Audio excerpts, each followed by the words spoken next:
You can step into 2 environments from Half-Life Alyx if you own a Valve Index, or have a friend who has one. Links in the description. The first of these places is a large outdoor area, which I'll quickly travel through so that you can see its size.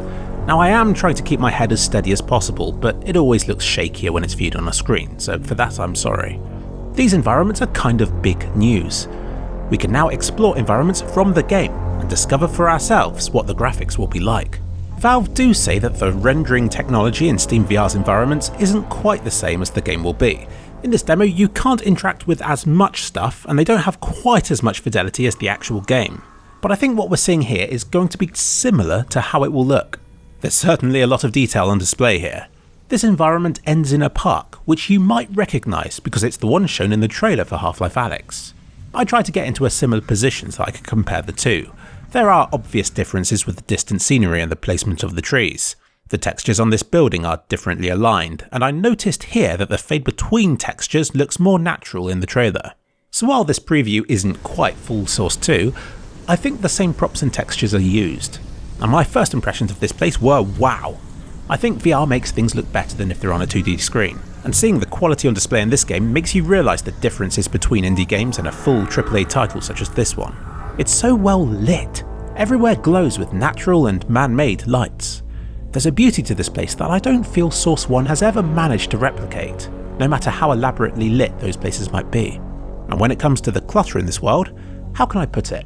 There's enough detail here that I don't feel the need for any more. The general scenery is less detailed than the objects that you can interact with, but it's still good enough. By the time you get close enough to interactive objects, like say a bottle, to make out all their imperfections, you're struggling to focus on them anyway. Stuff like this bike showed just how much detail some items in this game had. It must have taken so long to design these things, but it's paid off, because I really felt like this was a place I could happily explore for quite some time. And if the whole game's decorated like this, then I suspect it's going to take me quite a bit longer than 15 hours to get through it, because I'll end up smearing my face up against every surface I see. Making an authentic world is more than just about good lighting simulation or highly detailed objects. There's definitely an artistic element to it, which the people over at Valve certainly have. And to make all this run acceptably on mid-range hardware is impressive, even if people have complained about these requirements. It seems like Valve has set the bar at this level for VR, and it's amazing to think it's only going to get better with time.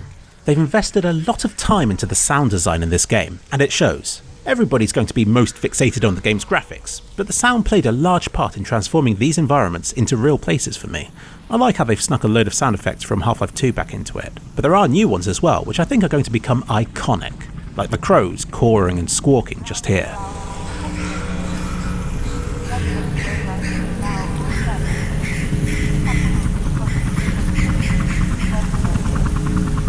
It sounds like a strider's about to step around the corner any second, but I can assure you it's not. This hedge impressed me when I stuck my head into it. It wasn't just a layer of leaves, they extended deep into the bush itself, and I was satisfied with the adventure I had had into that bush. I smeared my face into a stinging nettle too, which did show the limited detail on unnecessary props such as these. And then I got up close and personal with this slide. Oh, who am I kidding? I got up close and personal with everything in this level. It goes to show how much of a difference interaction makes though. I was passing through things as though they weren't there, and I think a lot of the fun of VR is with interacting with things in silly ways, like being able to climb up this slide, or to balance bottles on the seesaw, and so on.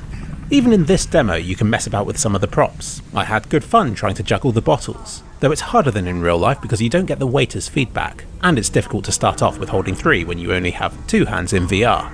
I noticed that if you teleport while holding a prop, it only carries the prop that you're holding, and not any props that might be balancing on top of it. Probably for the best. The hitboxes weren't always the most accurate either. Scenery would pass through this bucket, and sometimes it would float on top of what it was meant to be resting on. I've been interested to see how reflections are handled in this game for quite a while, and I'm confident that everything uses parallax-corrected cube maps. A large reflective surface, such as this van's window, showing a low-resolution reflection, should show the weaknesses with this technology, but I'm pleasantly surprised by how it held up, and how little I actually cared about it when I was exploring these places in person. It really felt like I was in the back of the van here. Moving to this alleyway, I noticed an even more reflective surface, and I shoved my face right down into a crack between the pavings for you. You can see the reflection of the doorway is just a flat image. It's noticeable when you're up this close, but when you're playing or exploring the game normally, it's unnoticeable, and will help to keep those frame rates high. Particles in this game are cool. I watched as leaves would blow down from the trees, getting stuck against whatever they hit in the scenery. And then I got sidetracked by another reflective puddle. You can see the bit where the cables in the sky suddenly bend round a corner. I identified where the cube map switched from one to the other. You can see the transition on the reflections is abrupt and harsh on this bottle. Though it might not be the same with Half-Life Alyx. I'll let you know. The world didn't feel fully explorable because the bluey-green explore zone excluded many areas, including anywhere remotely sticking above ground level. This rock, for example, had its own dedicated spot for you to teleport to, which I felt ruined the immersion a bit. I understand the navigation system in Half-Life Alyx will be different. Plus I have a room I can walk about in which lets me explore the unexplored parts anyway.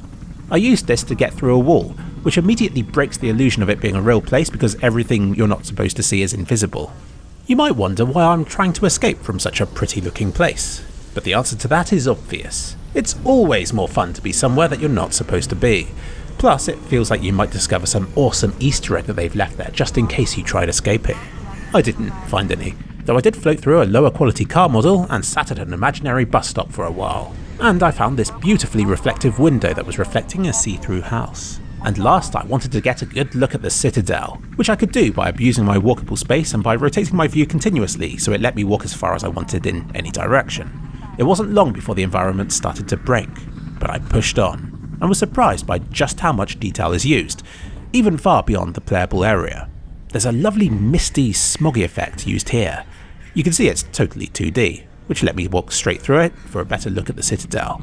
I eventually walked off the side of the world, and then passed through this 2D row of trees. And this is as far as I went for now. The prop used for the Citadel is incredibly detailed.